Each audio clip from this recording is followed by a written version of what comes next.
குரு பெயர்ச்சி பலன்கள் மேஷராசி அன்பர்களுக்கு பராபவ வருடம் 12ஆம் தேதி செவ்வாய்க்கிழமை வருகிற 26/5/2026 மிதுன ராசியிலிருந்து கடக ராசிக்கு குரு பகவான் பெயர்ச்சியாகிறார். 12 ஆண்டுகளுக்கு ஒரு முறை கடகத்தில் அவர் உச்சம் பெறுவது மிகவும் சிறப்பு. மேஷராசிக்காரர்களுக்கு 4ஆம் இடமான கடகத்திலே உச்சம் பெறுவதால் மேஷராசிக்காரர்கள் வீடு வாகனம் போன்றவர்களை வீடு கட்டலாம், வாகனங்கள் வாங்கலாம்.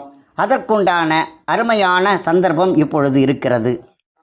அது மட்டுமில்லாமல் அவருடைய பார்வை 5ஆம் பார்வையாக 8ஆம் இடத்திலே விழுகிறது. பெண் பிள்ளைக்கு அத்தனை பேருக்கும் திருமணம் ஆகாத பெண் பிள்ளை மாங்கல்ய ஸ்தானத்தை குரு பார்ப்பதால் மாங்கல்யம் அவங்களுக்கு நிச்சயமாக கூடும், திருமணம் நடைபெறும்.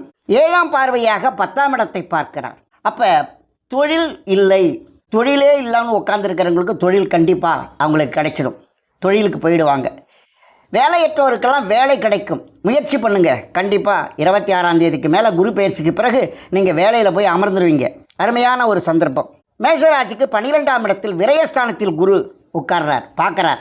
அப்போ 9ஆம் பார்வையாக பார்க்கும்போது அவங்களுக்கு சுப விரயங்களே தவிர வீண் விரயம் கிடையாது.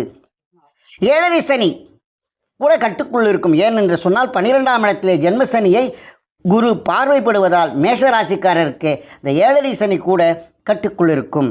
பாக்கியாதிபதியும் விரையாதிபதியுமே உச்சம் பெறுகிறார் என்று சொல்வார். பொருள் சேரும், சுப விரயங்கள் வரும்.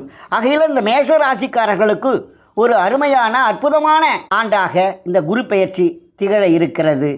வணக்கம்.